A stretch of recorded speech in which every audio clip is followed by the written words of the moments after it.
ஒரு ஈ இருந்துச்சான். இது எங்கேயும் நான் சொல்லலை, இன்னைக்கு சொல்கிறேன். ஒரு ஈ இருந்துச்சான்.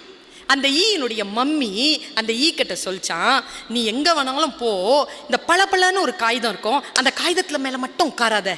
ஏன்னா உங்கள் வாப்பா அப்படி தான் செத்து போனார், உங்கள் அப்பா இருக்கார்ல அவர் அதில் தான் செத்து போனார், நீ அங்கே மட்டும் உட்காராத.